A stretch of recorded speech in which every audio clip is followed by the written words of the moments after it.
The alarm screamed across the Galactic Defense Network headquarters on Zentari Prime. Commander Vexala's 4 eyes widened as she read the emergency transmission from the Outer Rim. The Korthak Empire had broken through 3 defensive lines and was pushing toward the peaceful garden worlds of the Terran sector. "How many ships do they have?"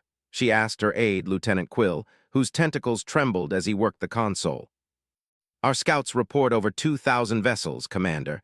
Dreadnoughts, carriers, the works. They're heading straight for New Eden and the agricultural worlds." Vexala's crystalline skin darkened with worry. The garden worlds were defenseless. Their inhabitants were soft, peaceful beings who spent their days tending crops and writing poetry. They had no military, no weapons, nothing but some old orbital platforms that couldn't stop a meteor shower, let alone a Korthak invasion fleet. "Send word to all available fleets," she ordered. "Emergency mobilization." Quill's tentacles moved frantically over his controls, then stopped. His skin turned pale blue with fear. "Commander, our nearest battle fleet is 3 weeks away. The Korthak will reach the Garden Worlds in 4 days. The command center fell silent except for the distant hum of the station's engines. Every species in the Galactic Alliance knew what happened when the Korthak conquered peaceful worlds. The spider-like warriors showed no mercy. They enslaved populations, stripped planets of resources, and left nothing but death behind. "What about civilian evacuations?" Vexala asked desperately. "Impossible, ma'am. 30 billion beings across 12 worlds. We don't have enough transport ships in the entire sector." Vexala stared at the tactical display showing the red dots of Korthak ships moving relentlessly toward the green markers of the Garden Worlds. Her people, the Zentari, were warriors. They understood honor and battle, but even they couldn't work miracles. "Wait," Quill said suddenly, his voice barely a whisper. "There's one possibility." "What?" "The Garden Worlds. They're not the only inhabited planets in that sector." Vexala frowned. "Of course they are. The Terran sector was designated for peaceful agricultural development after the Great War." "No, Commander, look at this." Quill brought up a detailed sector map. "There's one world that's not marked as agricultural, Sol 3. It says here that it's classified as a garden world, but—" He paused, reading the fine print. "But it's also marked as the homeworld of a species called humans. I've never heard of them." "Neither have I, but according to this, they have a small defense force. Maybe they could help with evacuations or provide some kind of assistance." Vexala looked at the map. Sol 3 was right in the path of the Korthak advance. If these humans were anything like the other Garden World inhabitants, they'd be slaughtered along with everyone else. But if they had ships— "Send them a message," she decided.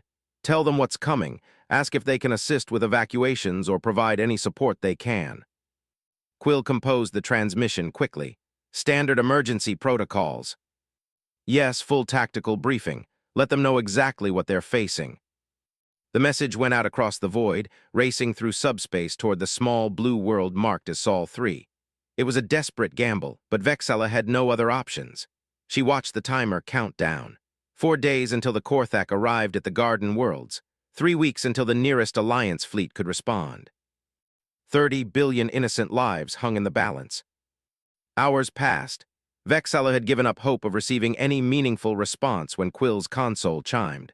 He stared at the incoming transmission, his tentacles frozen over the controls. "Commander," he said in a strange voice, "we're receiving a response from Sol 3. "Well, what do they say?" Quill's skin had turned completely white. They say they're dispatching their fleet immediately. They'll arrive in the sector in 72 hours. "Their fleet," Vexala couldn't hide her disappointment. "How many ships?" They don't specify numbers. But Commander, there's something else. They're asking for tactical data on Korthak ship specifications, battle formations, and weapons capabilities. They want to know everything we have about Korthak military doctrine." That was odd. Most species asked about evacuation procedures or requested Alliance military support. These humans were asking about battle tactics. "Send them everything we have," Vexala ordered. "If they want to help with evacuations, they need to know what they're up against." But as she watched the data transmission beam toward Sol 3, she couldn't shake the feeling that something was very different about these humans. Garden World species didn't typically ask for detailed military intelligence. They asked how to run and hide. 2 days passed. The Korthak fleet continued its relentless advance. Alliance Command had managed to scrape together a small task force of older ships, but they wouldn't arrive in time. The Garden Worlds prepared for the worst, loading what few evacuation ships they had with children and elderly citizens. Then the long-range sensors picked up something impossible. "Commander," Quill called out, his voice cracking with excitement and terror. "You need to see this." Vexala rushed to his station. On the screen, a massive formation of ships had appeared at the edge of the sensor grid. But these weren't the sleek, peaceful vessels she expected from a garden world. These ships were predators. The human fleet moved through space like a pack of wolves, their dark hulls bristling with weapon arrays and armor plating. Their formation was perfect, disciplined, and utterly terrifying. At the front flew massive battleships that dwarfed even Korthak dreadnoughts. Behind them came carriers, destroyers, and cruisers in numbers that made Vexala's head spin. "How many ships?" she whispered. "I'm counting over 800 capital ships, Commander, plus support vessels and fighter squadrons." Quill's voice shook. "These aren't Garden World ships, these are warships." As if responding to her thoughts, another transmission arrived from the human fleet. The voice that came through the speakers was calm, professional, and absolutely deadly. "This is Admiral Sarah Chen of the Human Defense Fleet. We've received your distress call regarding the Korthak incursion. We're moving to intercept enemy forces before they can reach the civilian populations. All Garden World inhabitants should remain in their homes and avoid any orbital traffic. We'll handle this." The transmission ended, leaving the command center in stunned silence. Handle this? These humans talked about facing a Korthak invasion fleet like they were discussing the weather. "Commander," Quill whispered, "what exactly did we just call for help?" Admiral Sarah Chen stood on the bridge of the UES Indomitable, watching the tactical display with cold calculation. Around her, the bridge crew worked with practiced efficiency, their movements sharp and precise. These weren't the soft-handed farmers that other species expected from a garden world.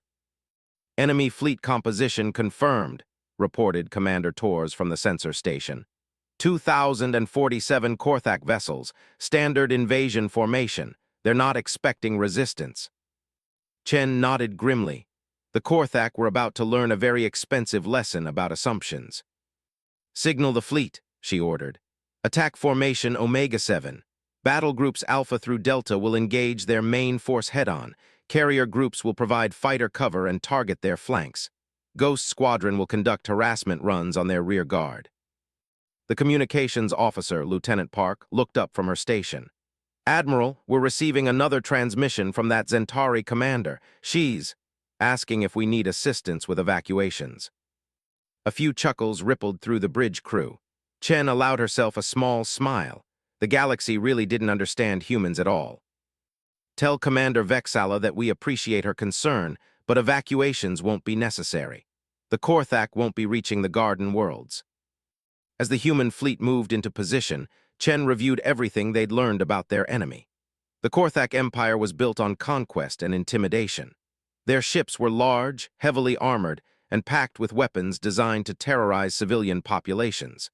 Their tactics relied on overwhelming force and the psychological impact of their fearsome reputation. They were bullies, and Sarah Chen had spent her entire career learning how to break bullies. "Admiral," called out the tactical officer, "the Korthak fleet is maintaining course. No change in formation or speed. I don't think they consider us a threat." "Perfect," Chen replied. "Maintain silent running until we're in weapons range. Let them think we're just another group of frightened farmers." The human fleet had been designed for this exact scenario. When humanity joined the Galactic Alliance, they'd quickly realized that most species viewed them as another peaceful garden world race. The Alliance had been happy to classify Earth as a low-priority agricultural planet, which meant humans were largely left alone. That had been humanity's greatest advantage. While other species built their militaries around the assumption that everyone would fight fair, humans prepared for the reality that someone would eventually try to hurt innocent people. And when that happened, humanity would be ready. The Korthak fleet was massive, but it was also predictable. Their ships moved in tight formations designed to intimidate rather than provide tactical advantage. Their weapons were powerful but short-ranged, meant for bombarding defenseless planets rather than engaging enemy fleets. They'd grown comfortable with conquering civilizations that couldn't fight back. They'd never faced Earth's children. "All ships report ready, Admiral," Torres announced. "We have target locks on their command vessels." Chen watched the distance counter tick down. The Korthak ships continued their steady advance, apparently unaware that death was racing toward them at a significant fraction of light speed. "Open fleet communications," Chen ordered. Across 800 ships, human voices responded with crisp acknowledgments. These crews had trained together for decades. They'd run simulations of this exact scenario countless times. Every captain knew their role, every gunner knew their target, every pilot knew their mission. "All ships," Chen's voice carried across the fleet. "You know what these bastards do to innocent people. They've conquered 30 systems in the past year alone, billions dead, entire civilizations erased." She paused, letting that sink in. "Not today. Today we show the galaxy that humanity stands guard, make them pay for every meter of space between here and those garden worlds." The acknowledgments came back in a tide of determined voices. "Aye, aye, Admiral. Roger that. Let's light them up." "Weapons free in 60 seconds, Chen announced. On the tactical display, the Korthak fleet continued its approach, unaware that they'd already sailed into a carefully prepared killing field. Human ships had positioned themselves to exploit every weakness in the enemy formation. Long-range missile ships hung back to provide devastating fire support. Fast attack craft prepared to dart between enemy vessels, targeting engines and weapon systems. The heavy battleships would anchor the formation and absorb the worst of the enemy counterattack. 30 seconds, Torres reported. Chen could feel the tension on the bridge. Her crew was ready, eager to engage an enemy that represented everything humanity despised. The Korthak Empire enslaved peaceful species, destroyed cultures, and spread suffering wherever they went. They were about to discover why evolution had turned humans into persistent predators. "All ships, this is Indomitable," Chen announced. "Light them up." The void erupted in violence. 800 human warships opened fire simultaneously, their weapons painting space with deadly light. Missiles streaked across the darkness in swarms so dense they looked like glowing clouds. Energy beams lanced out with surgical precision, targeting command bridges, weapons arrays, and engine compartments.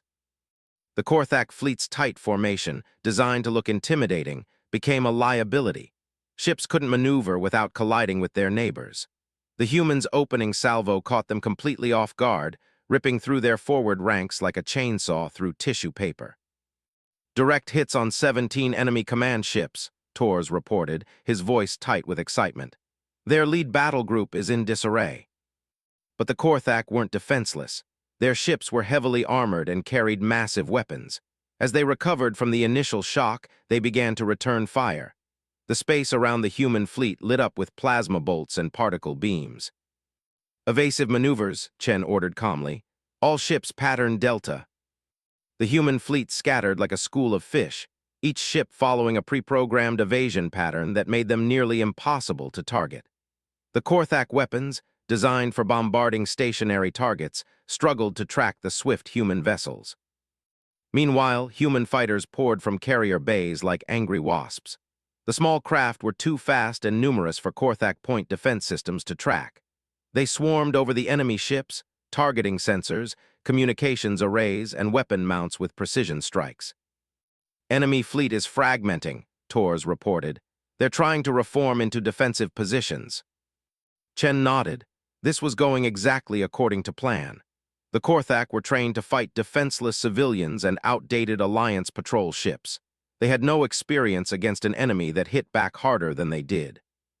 "Signal Battle Group Alpha," Chen ordered. "Begin the anvil maneuver." The front line of human battleships suddenly charged straight at the enemy formation, their armor plating glowing from absorbed weapon fire. The Korthak fleet, thinking the humans were making a desperate frontal assault, concentrated their fire on the advancing ships. They didn't notice the flanking maneuvers until it was too late. Human cruiser squadrons struck the Korthak fleet from both sides simultaneously, their weapons tearing through enemy shields that had been weakened by fighter attacks. Caught between multiple threats, the Korthak formation began to collapse. "Admiral," the communications officer called out, "we're receiving desperate transmissions from the Korthak fleet. They're asking for terms. Chen's expression didn't change. Tell them the terms are simple: immediate withdrawal from this sector, reparations for every world they've attacked, and they never come back. As if to emphasize the point, another salvo of human missiles found their targets, sending 3 Korthak cruisers spinning into debris clouds. The battle was far from over, but Chen could already see the outcome. The Korthak had brought overwhelming force to crush defenseless farmers. Instead, they'd found Earth's guardians waiting for them. And humanity had not come to lose. General Krax watched in disbelief as his invasion fleet crumbled around him. The 8-legged Korthak commander had conquered 47 systems without losing a single capital ship. His forces had crushed the militaries of a dozen species with ease. Nothing in his experience had prepared him for this. "Report," he clicked at his tactical officer, his mandibles chattering with stress. "Sir, we've lost 312 ships in the first engagement. Enemy casualties appear minimal. Their vessels are smaller than ours, but incredibly fast and well-armed." Krax studied the tactical display with growing horror. The human ships moved through space like living creatures, never staying still long enough for his gunners to get solid locks.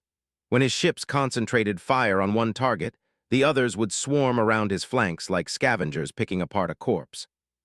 "Who are these humans?" he demanded. "Intelligence reports said this was a Garden World sector." His intelligence officer, Lieutenant Vexak, pulled up the files with trembling claws.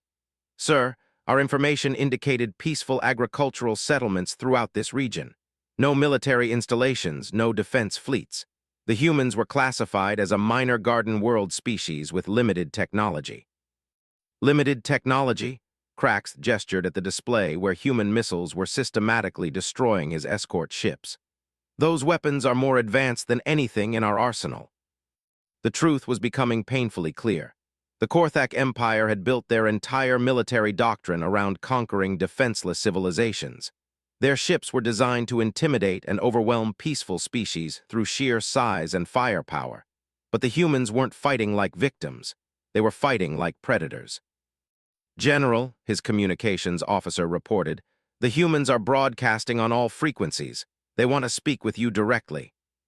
Krax's 8 eyes focused on the screen as the transmission came through. The human who appeared was small compared to a Korthak warrior, but something in her expression made his chitin crawl. Admiral Chen looked at him the way he looked at prey.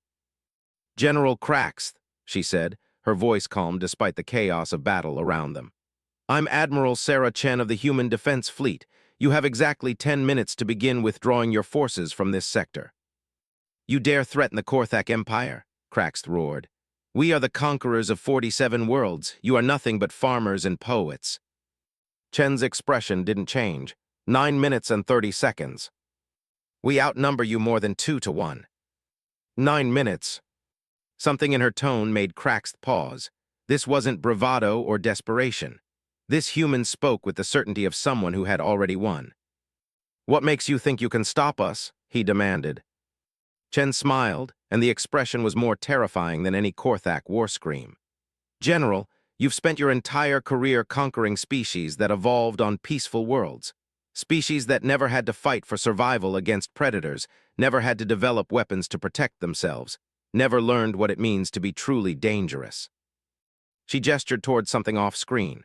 "You want to know what humanity is? We're the species that looked at our homeworld's apex predators and said, 'Hold my beer.' We turned wolves into pets. We made friends with animals that could kill us just to see if we could. We didn't just survive our environment, General. We conquered it so thoroughly that we had to invent new challenges just to stay interested." Krax felt a chill run through his exoskeleton. "You're bluffing." 8 minutes, Chen said. "Tell me, General, what's the deadliest creature on your homeworld?" Despite himself, Krax answered. "The great renders, massive beasts with armor that can deflect plasma fire and claws that can slice through titanium." "Impressive. On Earth, we call creatures like that endangered species, and we have special laws to protect them from us." Chen's smile widened. "The deadliest creature on our homeworld, General, is us, and we've had 10,000 years to get creative about violence." To emphasize her point, a new wave of human fighters swept through the Korthak formation. But these weren't attacking with standard weapons. Instead, They deployed what looked like metallic spores that attached to Korthak ship hulls. "What are those?" Krax demanded. "Nano-disassemblers," Chen replied casually. "They'll eat through your armor in about 6 minutes. After that, your ships become very expensive debris. We'd prefer not to use them, but you seem reluctant to leave." On the tactical display, Krax watched in horror as the nanobots began consuming his ships from the outside in. Armor plating that could withstand direct hits from capital ship weapons simply dissolved under the microscopic assault. "This is forbidden by galactic warfare conventions," he protested. "Those conventions were written by species that fought wars for territory or resources," Chen said. "We're not fighting for territory, General. We're fighting because you threatened innocent people. That makes this personal. And when humans take things personally, we stop playing by other people's rules." The battle around them continued to rage, but the outcome was no longer in question. Human ships danced through the Korthak formation like wolves among sheep, their weapons finding every weakness in enemy defenses. Where the massive Korthak vessels were slow and clumsy, human ships were fast and precise. Where Korthak tactics relied on overwhelming force, humans used cunning and coordination. "General," his tactical officer reported urgently, "the humans have destroyed our supply ships. Without them, we can't maintain formation or continue the offensive." Krax realized with growing despair that the humans weren't just defeating his fleet. They were systematically destroying his ability to threaten anyone ever again. Every supply ship, every repair vessel, every support craft was being targeted with surgical precision. 7 minutes, Chen announced. "I should mention that we've also dispatched ships to your staging areas. Your bases in the Outer Rim are currently under assault by our deep strike squadrons." "Impossible. Those bases are 50 light-years away." "Humans are very good at logistics, General. We've been planning for wars like this since before most of your species developed space flight. Did you really think we'd come to this fight without backup plans?" The truth hit Krax like a physical blow. The humans hadn't just responded to his invasion. They had turned it into a trap. While his fleet was trapped in battle, human strike forces were destroying his supply lines, his reinforcements, and his ability to retreat safely. "You're not farmers," he whispered. "No," Chen agreed. "We're the species that other predators check their closets for at night. We're what happens when evolution spends 4 billion years teaching something to hunt and then gives it starships." Another wave of explosions lit up the void as human weapons found their marks. Krax's proud invasion fleet was being systematically dismantled by an enemy he had fatally underestimated. 6 minutes, General, your choice." Krax looked at his remaining ships, then at the human fleet that showed no signs of damage despite the intense fighting. His officers stared at him with a mixture of fear and desperation. The Korthak Empire had never retreated from a battle before. But they had never faced humans before. "Signal the fleet," he said quietly. "Begin withdrawal procedures." Chen nodded approvingly. "Smart choice. Fair warning, General. If any Korthak ship enters this sector again, we won't bother with warnings next time." As the battered remains of his invasion force began their retreat, Krax couldn't help but ask one final question. "What kind of garden world produces warriors like you?" Chen's expression softened slightly, becoming almost sad. "The kind that learned the hard way that someone has to stand guard over the peaceful places. Someone has to be willing to do violence so that others can tend their gardens in peace." She paused. "We're not farmers, General, we're gardeners, and we're very, very good at removing pests."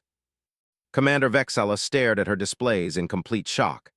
The massive Korthak invasion fleet, the same force that had crushed 3 Alliance defensive lines, was retreating, burning, broken, and utterly defeated. The humans had done in 3 hours what the entire Galactic Alliance military couldn't accomplish in months of fighting. "Commander," Lieutenant Quill said, his tentacles trembling as he worked his console, "we're receiving casualty reports from the human fleet." "How bad?" Vexala asked, dreading the answer. Even in victory, facing a force that large must have cost the humans dearly. Quill checked his readouts twice before answering. 14 ships damaged, 3 destroyed, total casualties approximately 400 beings. Vexala felt her crystalline skin flicker with disbelief. "That's impossible. The Korthak had over 2,000 ships." "I know, Commander. I've checked the data 3 times. The humans are reporting minimal losses. Quill paused. They're also requesting permission to pursue the retreating Korthak forces to ensure they leave the sector. Permission granted, Vexella said automatically, then stopped. Wait, are they asking for our permission or are they telling us what they're going to do? Before Quill could answer, Admiral Chen's image appeared on the main screen. Behind her, the bridge of her ship bustled with calm efficiency. The humans didn't look like they'd just fought the battle of their lives. They looked like they'd completed a routine training exercise. Commander Vexalla, Chen said with a slight nod. The immediate threat has been neutralized. We'll escort the Korthak forces to the edge of Alliance space to ensure they don't attempt any retaliatory strikes. Admiral Chen, Vexalla began, then stopped. What did you say to someone who had just accomplished the impossible? How did you, that is, we didn't expect? Chen seemed to understand her confusion. You didn't expect a garden world to have a military capable of stopping an invasion fleet. Frankly, no. Our intelligence indicated that your world was peaceful, agricultural. We were hoping you might assist with evacuations. We are peaceful, Chen said simply. That's why we fight so hard to stay that way. The transmission shifted to show tactical data from the battle. Vexalla watched in fascination as the human ships moved through the engagement with perfect coordination. Every maneuver was calculated, every shot precisely targeted. This wasn't the desperate fighting of a cornered species. This was the methodical work of professionals. If I may ask, Vexalla said carefully, how long has humanity been preparing for something like this? Chen considered the question. Commander, how long has your species been sapient? The Zentari achieved sentience roughly 50,000 years ago. Humanity has been practicing warfare for our entire existence as a thinking species. We've fought wars with sticks and stones, wars with gunpowder and steel, wars with nuclear weapons and biological agents. When we finally reached the stars, we brought 12,000 years of military experience with us. She gestured to something off-screen. Every human child learns about strategy and tactics in school, not because we want them to be soldiers, but because we want them to understand what it takes to protect the things they love. We study war not because we enjoy it, but because we're very, very good at it. Vexalla tried to process this information. Most species developed military forces after they encountered hostile neighbors in space. Humans had apparently been perfecting the art of violence since before they left their homeworld. But your planet is classified as a garden world, she protested. It is a garden world, Chen agreed. Because we made it one. Do you know what Earth was like before humans took control? Massive predators, constant natural disasters, climate swings that could kill entire continents. We didn't inherit a peaceful world, Commander. We built one. The implications of this sent a chill through Vexalla's crystalline structure. Most species evolved on worlds that were naturally safe and stable. The few that came from dangerous environments usually remained primitive and aggressive. Humans seemed to be the only species that had evolved on a death world and somehow managed to become peaceful gardeners without losing their ability to be absolutely lethal when necessary. Commander, Quill interrupted urgently, we're receiving reports from across the sector. The other garden worlds are asking about the human fleet. Vexalla wasn't surprised. Every peaceful species in the region would be terrified by what they'd just witnessed. The humans had casually destroyed a force that could have conquered half the galaxy. Put me through to the garden world leaders, she ordered. The screen split to show representatives from 12 different worlds.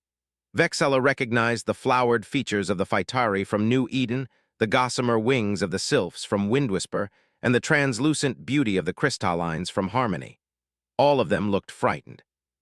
Commander Vexalla, spoke Elder Bloom of the Phytari, her petals quivering, we've detected massive weapons discharges in our region. Are we under attack? The threat has been neutralized, Vexalla assured them. The Korthak invasion fleet has been defeated and is withdrawing from the sector. Defeated, whispered Arya of the Sylphs. But how? We have no military forces. Admiral Chen stepped into view, causing several of the Garden World leaders to recoil in fear. After witnessing the destruction of the Korthak fleet, any species capable of such violence seemed terrifying. My apologies for frightening you, Chen said gently. I'm Admiral Sarah Chen of the Human Defense Fleet. We responded to Commander Vexalla's call for assistance. Elder Bloom's petals fluttered nervously. You're from Sol 3, but that's a garden world like ours. It is, Chen agreed. We grow some of the finest agricultural products in this sector.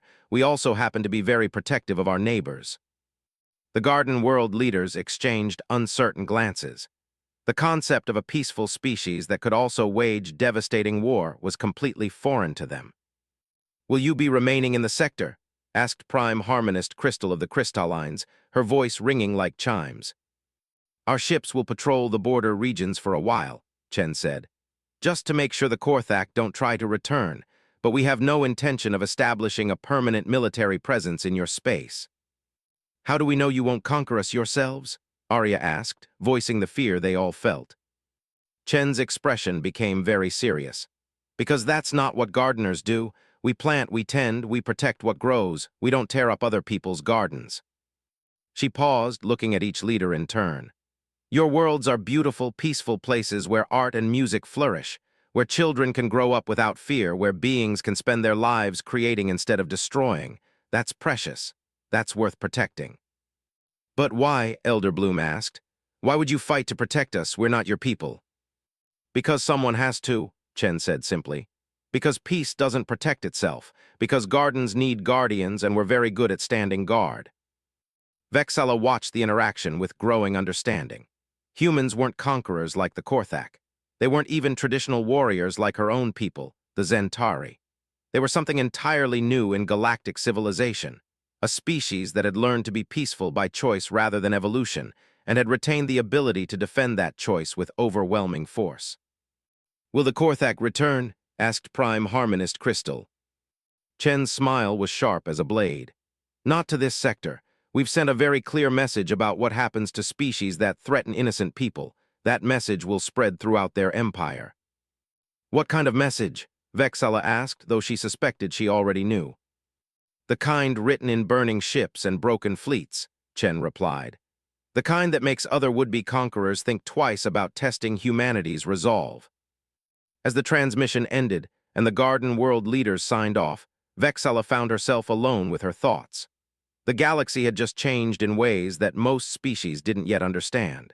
For the first time in galactic history, there was a species that could protect the peaceful worlds without conquering them in the process. The humans had called themselves gardeners, but Vexala knew a better word for what they were. They were shepherds, and the wolves of the galaxy were about to learn what happened when you threatened the flock. 6 months after the battle, the galaxy was a very different place.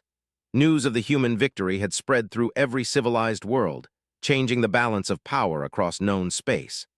The Korthak Empire, once a dreaded force of conquest, had become a cautionary tale whispered in the corridors of military academies. Ambassador Elena Rodriguez walked through the halls of the Galactic Senate on Zentari Prime, her heels clicking softly on the crystalline floor. As Earth's first official representative to the Alliance, she carried the weight of her species' reputation with quiet dignity. The other ambassadors she passed reacted in predictable ways. Some bowed respectfully. Others stepped aside with barely concealed fear. A few watched her with calculating eyes, wondering how to turn humanity's power to their own advantage. Elena understood their reactions. In the space of a few hours, humanity had gone from being an unknown agricultural species to being the most feared military force in the galaxy. That kind of reputation shift came with both benefits and dangers. Ambassador Rodriguez, came a familiar voice. Elena turned to see Commander Vexala approaching, her crystalline skin shimmering with what Elena had learned indicated respect among the Zentari. Commander, Elena replied with a warm smile. How are the border patrols going? Remarkably quiet, Vexala admitted. Your people's presence in the sector has been educational for potential troublemakers. That was an understatement. Since the human fleet had taken up patrol duties around the garden worlds, pirate attacks had dropped to zero. Several aggressive species that had been eyeing expansion opportunities had suddenly decided to focus on internal development instead. The mere possibility of encountering human warships had become a powerful deterrent. Walk with me, Elena suggested. I wanted to discuss the Alliance's proposal for joint training exercises.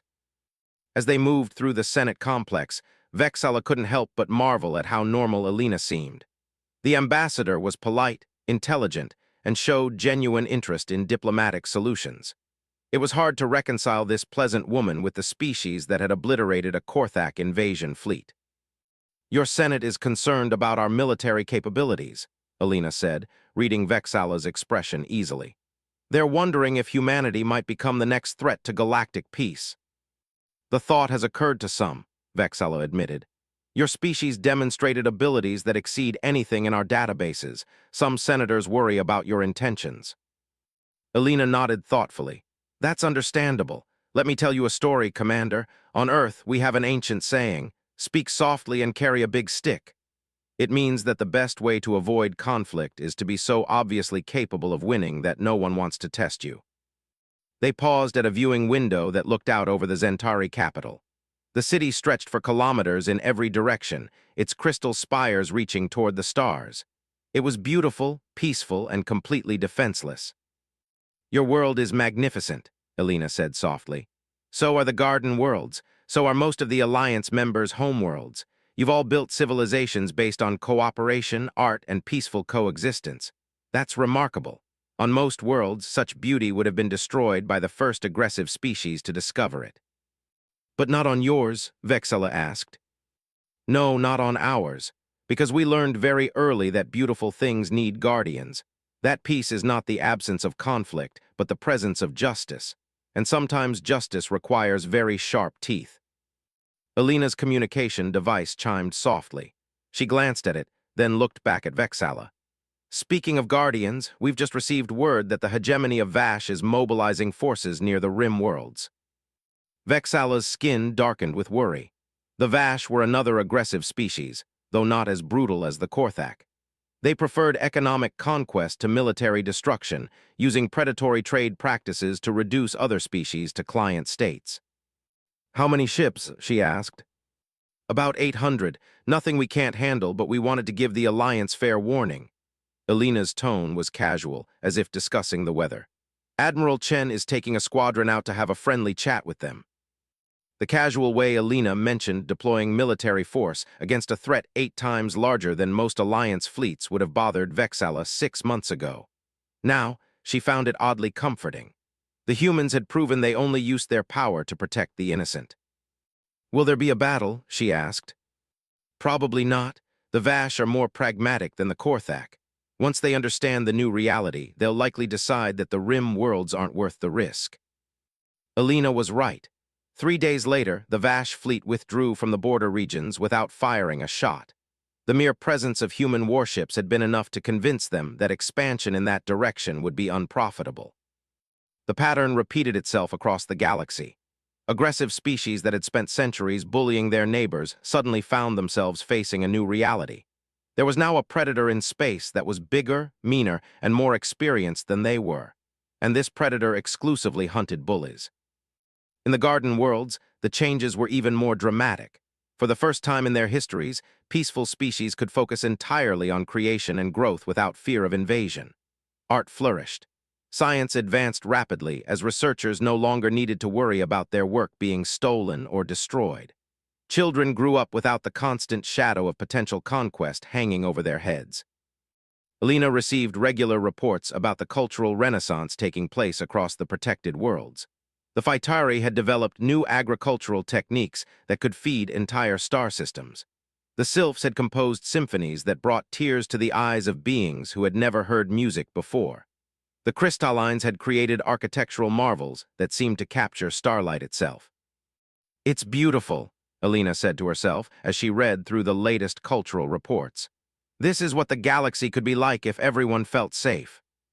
Her aide, a young diplomat named Marcus, looked up from his own work. "Ma'am." "Nothing, Marcus. Just thinking about how much the galaxy has changed." "For the better?" Alina considered the question carefully. The galaxy was certainly more peaceful now. Aggressive species had been forced to reconsider their expansion plans. Innocent worlds could develop without fear. The economic benefits of this stability were enormous. But she also knew that this peace rested on humanity's reputation for violence. Other species behaved themselves not because they had become more virtuous, but because they were afraid of the consequences of aggression. It was a fragile peace, dependent on humanity maintaining its role as the galaxy's enforcer. Yes, she said finally, for the better, but it's our responsibility to make sure it stays that way. Her communication device chimed again. This time, it was a direct message from Admiral Chen, transmitted from the border regions where the human fleet maintained its vigilant patrols. Ambassador, Chen's voice was professional but warm, we've received another request for assistance. The Trader Coalition is reporting that someone has been raiding their shipping routes near the neutral zone. They're asking if we can investigate. Elena smiled. The Trader Coalition was made up of several merchant species who had initially been terrified of humanity. Now they came running to human forces whenever they had a problem they couldn't solve themselves. Tell them we'll look into it, Admiral, but remind them that our protection comes with responsibilities. We expect them to deal fairly with their customers and treat their employees well. Understood, ma'am. Chen out. Marcus looked impressed. You're using our military reputation to promote better labor practices. Among other things, Elena confirmed. Power without purpose is just tyranny with better weapons. If we're going to be the galaxy's guardians, we're going to do the job right. As night fell over Zentari Prime, Elena stood at her apartment window, looking up at the stars. Somewhere out there, human ships patrolled the darkness, standing guard over worlds full of beings who slept safely because Earth's children watched over them. It wasn't the future anyone had expected when humanity first reached the stars. They'd thought they would be farmers and traders, spreading Earth's bounty to distant worlds. Instead, they'd become something much more important. They'd become the shepherds of the galaxy's flock, and as long as humans drew breath, the wolves would never again run free among the innocent. The garden worlds were safe. Peace bloomed across 1,000 systems. And in the darkness between the stars, humanity's guardians maintained their eternal vigil, ready to face whatever threats tomorrow might bring. The galaxy had called for reinforcements from a garden world, and DEATHWORLDERS had answered. Now the universe was learning what it meant to have Earth's children standing guard over the light.